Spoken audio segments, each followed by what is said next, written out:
Hi everyone, welcome back to my channel. So we are doing exercise 7.5 and here's the question number 14. First thing first हम पहले degree check करते हैं। तो इस question में degree कितनी है आपके न्यूमरेटर में 1 एंड डिनोमिनेटर में कितनी है आपके पास x प्लस 2 का होल स्क्वायर। ठीक है, अब देखो ये कौन से फॉर्म से मैच कर रही है, सेकंड फॉर्म। ठीक है, अगर हम इस ब्रैकेट को ओपन करेंगे सो it will B a square plus b square plus 2ab। यहाँ पे आपके पास डिग्री कितनी है 2। ठीक है, नाउ डिग्री सेटिस्फाइड, हम अप्लाई कर सकते हैं partial fraction. Now second point. ठीक है, अब देखो डिनोमिनेटर एग्जैक्ट सेम है, प्लस साइन का डिफरेंस है, so we can write in a form of a upon x plus 2। ठीक है, एंड देन प्लस में b अपॉन एक्स प्लस 2 का होल स्क्वायर। एक बार आप simple factor as it is लोगे और एक बार आप उसका स्क्वायर के साथ लोगे। ठीक है, इतना क्लियर है। अब देखो एलसीएम की बात करते हैं। अगर हम मान लो 2 है, ठीक है, 2 का स्क्वायर 4, हमको इन दोनों नंबर्स का एलसीएम निकालना है। तो एलसीएम कितना आएगा 4, हमेशा ग्रेटेस्ट वाला नंबर आएगा। ठीक है, तो सेम जब आप x प्लस 2 का और x प्लस 2 के होल स्क्वायर का एलसीएम लोगे तो कितना आएगा x प्लस 2 का होल स्क्वायर। इतना क्लियर है। यहाँ पे भी x प्लस 2 का होल स्क्वायर लिख देता है डिनोमिनेटर में और न्यूमरेटर में आ जाएगा 3x minus 1 as it is. चलो एलसीएम लेते हैं, ए के साथ क्या आएगा। अब देखो हमने क्या बोला था, जो सेम होता है वो नहीं आता। यहाँ पे x प्लस 2 एक सेम है, बट क्योंकि स्क्वायर है तो एक तो रहता है ना, तो हम एक नंबर से मल्टीप्लाई कर लेंगे। ठीक है, b, अब यहाँ पे डिनोमिनेटर आपका सेम है एज इट इज है, तो b को आप मल्टीप्लाई करोगे 1 से, that means b into 1 is equals to b only. Okay, अब पूरी इक्वेशन एज इट इज लिख दी। ठीक है, नाउ पुट करेंगे। अब क्या पुट करेंगे, क्योंकि हमको a को 0 बनाना है, तो मैंने आपको क्या बताया था, अगर आपको किसी भी टर्म को 0 बनाना है तो उसके ऑपोजिट नंबर को पुट करता है। तो अगर हम x की जगह पे रखें -2 तो हमारा a 0 हो जाएगा। ठीक है, now okay, now we will put the value of -2 in this equation. तो राइट साइड में आपका b एज इट इज आएगा क्योंकि a 0 हो गया। यहाँ पे आप x की वैल्यू पुट करोगे, सो it will B 3 into -2 and -1, -6 -1 कितना आ जाएगा, माइनस का 7। ठीक है, अब देखो आप a, मतलब अब आपको a फाइंड करना है, आप कुछ भी वैल्यू पुट करो आपको a की वैल्यू मिल जाएगी।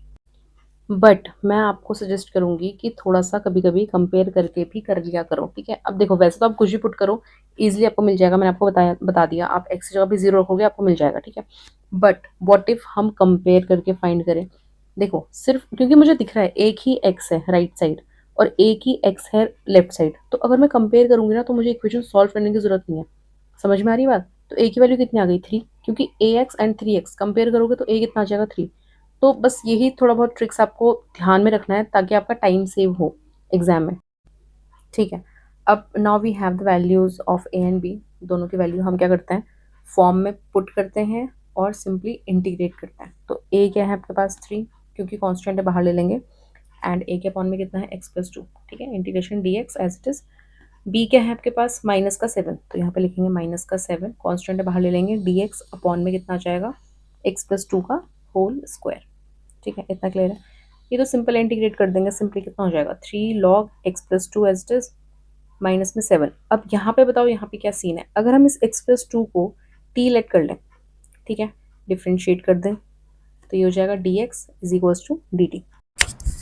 अब हम dx को रिप्लेस कर देंगे dt से, क्योंकि x+2 आपका t था, सो it will B T square. ठीक है, अब टी स्क्वायर का इंटीग्रेशन करना है, हम इसको ऊपर भेज देंगे। t की पावर कितनी हो जाएगी -2, इंटीग्रेट करते हैं तो एक पावर ऐड करेंगे, इट विल बी -1, फिर उसी पावर को हम नीचे लिखते हैं तो ये हो जाएगा -1 डिनोमिनेटर में। ठीक है, क्या हम t की पावर -1 को 1/t लिख सकते हैं। ठीक है, और माइनस का साइन एज इट इज लगा देंगे। सो बेसिकली इसका जो इंटीग्रेशन है वो कितना हो जाएगा -1/t, और t क्या है आपके पास x+2। तो अब हम t को रिप्लेस कर देंगे बाय x+2। ठीक है, and it will be our final answer. तो देख लो, बस इतनी लेंथ है क्वेश्चन की, ज़्यादा तो है नहीं, बस कुछ ही चीज़ों का ध्यान रखना है आपको। एक आपको डिग्री चेक करनी है, कौन सी फॉर्म में कन्वर्ट होगा वो चेक करना है। ए और बी एंड सी जो भी कॉन्स्टेंट्स हैं उनकी वैल्यू फाइंड करना आना चाहिए, चाहे आप कंपेयर करो चाहे आप वैल्यू पुट करो। ठीक है, फिर वापस वैल्यू पुट करनी है, फॉर्म में सिंपली इंटीग्रेट करना है। तो इन सब चीज़ों के लिए इंटीग्रेशन तो आना इंपॉर्टेंट है। ठीक है, तो थोड़ा बहुत प्रैक्टिस करोगे ना हो जाएगा, इतना कोई लेंथी क्वेश्चन नहीं है, ईजी है, छोटा ही है वो क्वेश्चन। ठीक है, तो ऐसा डरना नहीं है क्वेश्चन देख के कि ये कैसे होगा ये कैसे होगा, प्रैक्टिस करोगे सब हो जाएगा। चलो नेक्स्ट क्वेश्चन करते हैं। Now look at this question. अब देखो ये जो क्वेश्चन है ये कौन सी फॉर्म है जिसमें पावर अंदर है। ठीक है, देखा जाए तो फिफ्थ वाले क्वेश्चन से मैच कर रहा है, मतलब फिफ्थ वाला जो टाइप है उससे मैच कर रहा है। अब अगर हम लीनियर को इग्नोर भी कर दें तो हम इसको लिख सकते हैं bx + c और अपॉन में ये पूरा। ठीक है, बट क्या हम इसको ऐसे ओपन कर सकते हैं? आप इसको सिंप्लीफाई करो पहले, आप देखो ना इसके और क्या छोटे छोटे फैक्टर्स हो सकते हैं। तो अगर मैं इसको इस फॉर्म में कन्वर्ट करूँ, एक्स स्क्वायर का स्क्वायर माइनस वन का स्क्वायर, तो फॉर्मूला बन जाएगा ए स्क्वायर माइनस बी स्क्वायर का ए प्लस बी ए माइनस बी। अब क्योंकि एक्स स्क्वायर माइनस वन फिर से है तो हम इसको फिर से अप्लाई कर सकते हैं। So we can write x minus one x plus one, और यहाँ पर आ जाएगा आपके पास एक्स स्क्वायर प्लस वन। इतना क्लियर है? अब ये देखो, जो ये वाला फैक्टर है जिसमें पावर अंदर है उसको हम कैसे लिख सकते हैं? देखो फिफ्थ वाली फॉर्म लगेगी, ठीक है। दो फैक्टर्स हमारे लीनियर में आ गए और जो थर्ड फैक्टर है वो हमारा क्वाड्रेटिक में आ गया। Basically x square plus one है तो पावर अंदर है, ठीक है। तो हम इसको कैसे ब्रेक करेंगे? B x plus c and upon में आ जाएगा आपके पास एक्स स्क्वायर प्लस वन।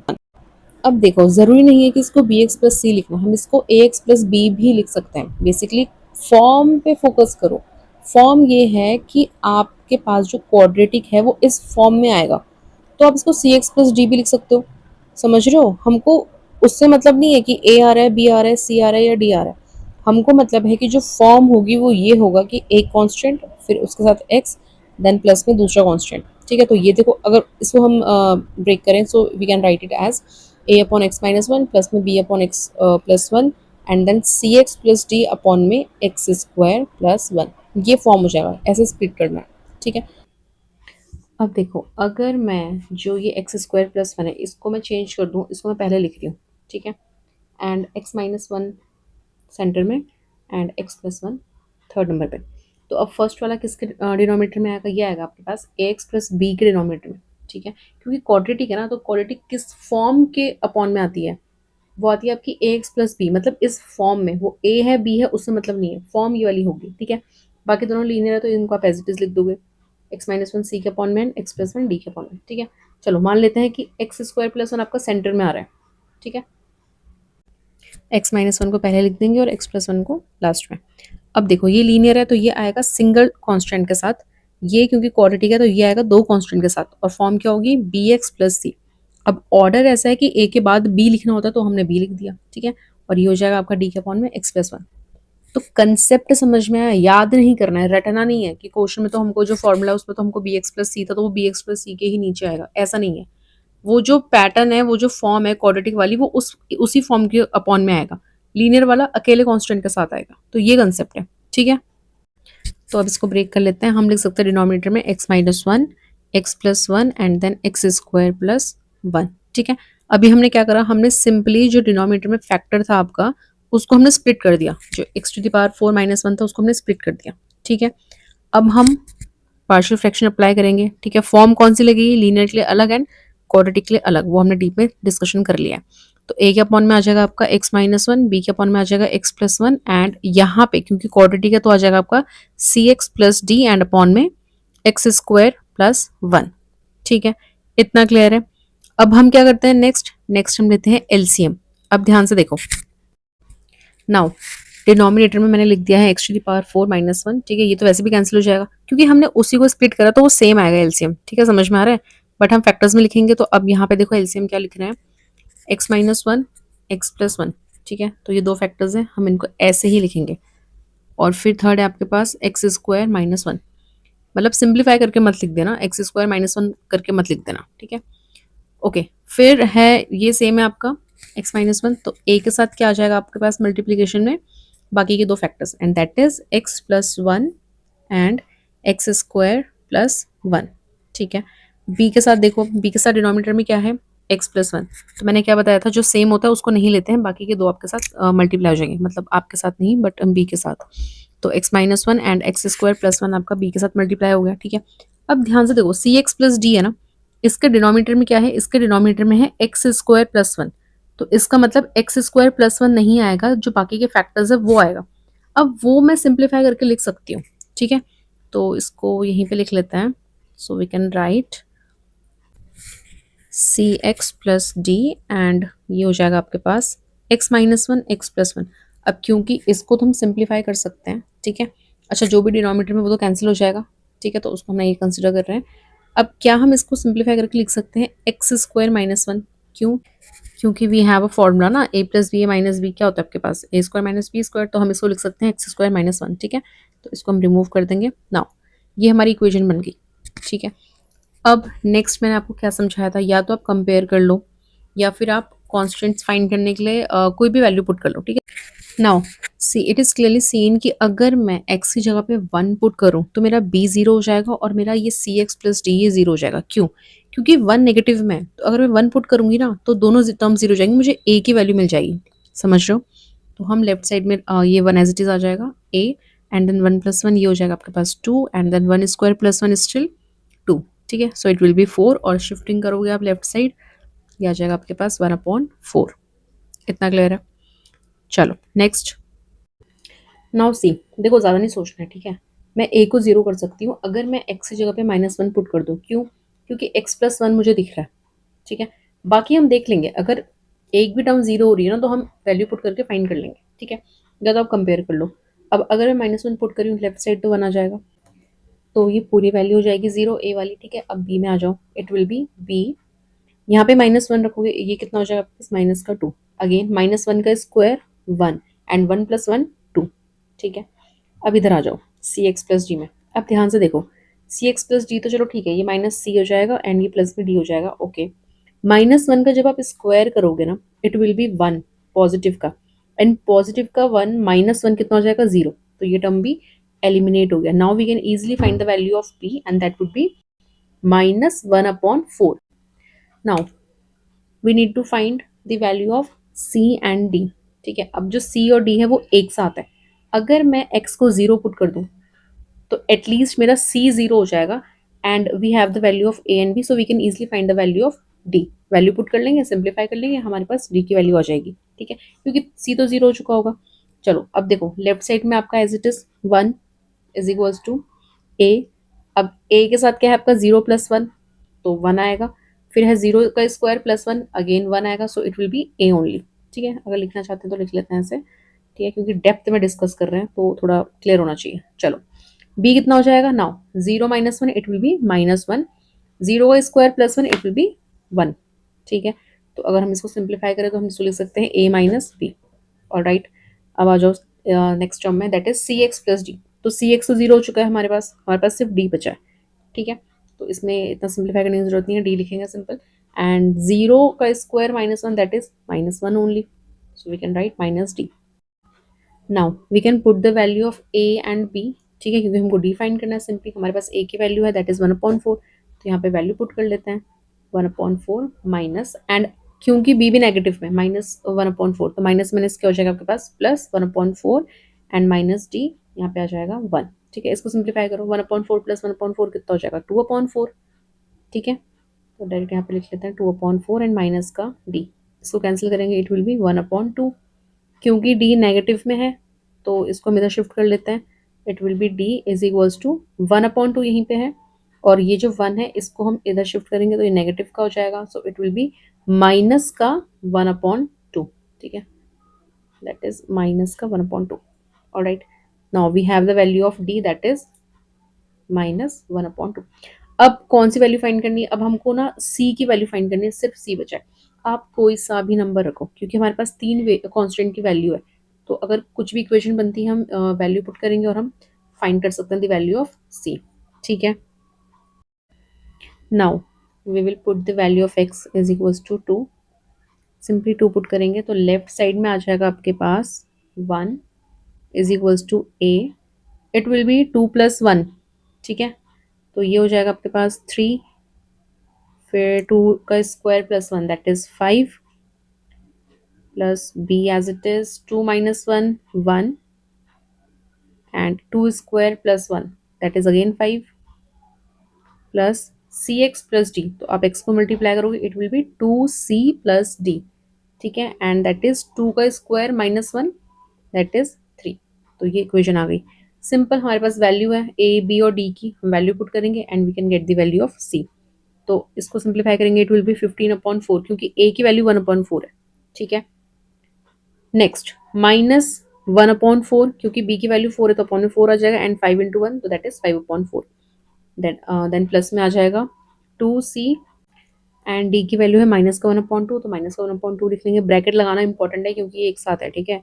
फिर अगर सेपरेट करोगे तो टर्म सेपरेट हो जाती है, मतलब यही असली मिस्टेक्स इन्हीं को बोलते हैं, अगर ब्रैकेट रिमूव कर दिया, साइन ध्यान से नहीं लगाया चलो अब सिंपली हम इसको सिंप्लीफाई करेंगे and we can get the value of c.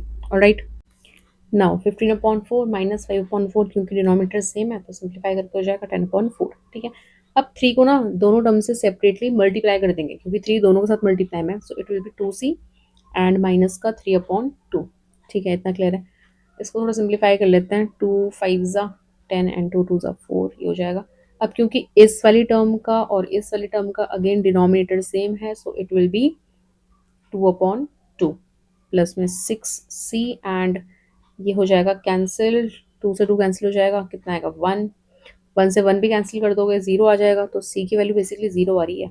ठीक है, तो c कितना आ गया आपके पास 0। Now, when we put the value of x is equals to 2, the value we get of c is 0। चलो हमारे पास चारों कांस्टेंट की वैल्यू आ गई है। ठीक है, ये आप खुद से ही फाइंड कर सकते हो, जितना भी आपको लग रहा है ना वीडियो लेंदी हो गई है, मतलब बहुत टाइम लग रहा है ऐसा करके, तो समझा रही हूँ इसलिए टाइम लग रहा है, बाकी आप खुद से भी कर सकते हो, कुछ भी नहीं करना, बस रैंडम कोई भी नंबर रखो, वैल्यू पुट करो और सिंप्लीफाई करो, सिंपली आंसर निकाल देंगे। ठीक है, नेक्स्ट क्या करते हैं, जब हमारे पास कांस्टेंट की वैल्यू आ जाती है तो हम इक्वेशन में पुट कर लेते हैं, मतलब उस फॉर्म में पुट करते हैं जिस फॉर्म में हमने क्वेश्चन को कन्वर्ट किया होता है, that is a upon x minus one. A की वैल्यू 1/4 कांस्टेंट है, बाहर ले लेंगे इंटीग्रेशन dx एंड अपॉन में x minus one as it is. b कितना हो जाएगा आपके पास -1/4, तो -1/4 कांस्टेंट है, बाहर ले लेंगे dx एंड अपॉन में आ जाएगा x प्लस वन।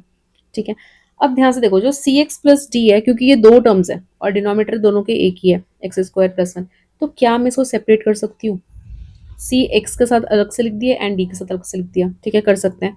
चलो अब देखो यहाँ पे, क्योंकि सी तो जीरो है तो क्या ही अलग से आएगा, अगर आप इसको लिखोगे भी सिंप्लीफाई भी करोगे तो आंसर इसका जीरो आएगा, तो इसको लिखने की जरूरत नहीं है। ठीक है, बट स्टिल अभी फिलहाल लिखा है ताकि आप लोगों को पता चले कि रीजन क्या है, क्यों जीरो हो गया, तो फिलहाल लिखा है। ठीक है, अब डी की वैल्यू आपके पास माइनस का 1/2 डी एक्स एंड अपॉन में आ जाएगा एक्स स्क्वायर प्लस वन। कौन सा फॉर्मूला लगेगा, एक्स स्क्वायर प्लस ए स्क्वायर, ये वाला फॉर्म लगेगा। ठीक है, चलो लगाते हैं अभी इसको, 1 स्क्वायर लिख दिया।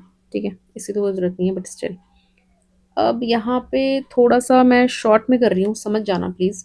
दोनों टर्म्स में से मैंने 1/4 कॉमन ले लिया। ठीक है, फर्स्ट टर्म का इंटीग्रेशन है log x माइनस वन और सेकेंड टर्म का इंटीग्रेशन है log x प्लस वन। ठीक है, बीच में माइनस है, log x प्लस वन। अब हमारे पास एक प्रॉपर्टी होती है log की, log m minus log n। क्या होता है हमारे पास, log m अपॉन n, है ना, अपॉन में आ जाएगा। तो अगर ये m है और ये n है तो इसको हम ऐसे लिख सकते हैं, कोई दिक्कत नहीं होनी चाहिए, बहुत सिंपल है। ठीक है, स्टिल अगर किसी को नहीं पता तो मैं फॉर्मूला लिख रही हूँ साइड में, तो ये आपकी फॉर्म होती है लॉग की और इम्पॉर्टेंट है। ठीक है, अगर प्लस है तो इनटू में आता है एंड अगर माइनस आता है बीच में तो ये अपॉन में आ जाता है। तो प्रॉपर्टीज फिलहाल के लिए लर्न कर लो, वैसे तो बहुत सारी है। ठीक है, चलो ये तो जीरो है, इसको तो हम क्यों ही देख रहे हैं, यहाँ पर आ जाओ, इट विल बी -1/2, इसको हम बाहर रखते हैं। ठीक है, और मैंने आपको बताया बहुत बार, कहीं पे भी आप एक्स स्क्वायर प्लस वन एक साथ देखो ना, तो उसका फॉर्मूला क्या होता है आपके पास, tan इनवर्स एक्स। ठीक है, और अगर आपको नहीं याद है तो आपको ये पता होना चाहिए कि tan इनवर्स एक्स का डिफरेंशिएशन होता है 1 प्लस एक्स स्क्वायर अपॉन में। तो ऑब्वियसली बात है कि इसका जो इंटीग्रेशन होगा वो कितना होगा, tan इनवर्स एक्स। तो इतना कुछ सोचने की जरूरत नहीं है, बस आप इसको डायरेक्टली, तो डायरेक्ट फॉर्मूला है, इसको तो ऐसे ही लिख सकते हो आप। So we can write tan inverse x upon a. तो ए कितना है 1, तो एक्स अपॉन वन मतलब x, so it will be the final answer. Alright, last में हम सी ऐड कर देंगे and that is answer. Okay, so I hope आपको समझ में आ रहा होगा। अगेन मैं फिर से बोल रही हूँ, क्वेश्चन की लेंथ देखो, आप देख रहे हो, मतलब वो जितना मैं इरेज कर रही हूँ वो सिंपल कैलकुलेशन है, वो आप फाइंड कर सकते हो इजीली। ठीक है, and at last thank you so much for watching this video till the and I hope आपको समझ में आया हो कंसेप्ट वगैरह, क्वेश्चंस जो भी मैं समझा रही हूँ। Feel free to give me suggestions also कि कैसे मैं मुझे इम्प्रूव करना है, एंड आपको लेक्चर समझ में आ रहे हैं या नहीं आ रहे हैं। Thank you so much, take care, bye.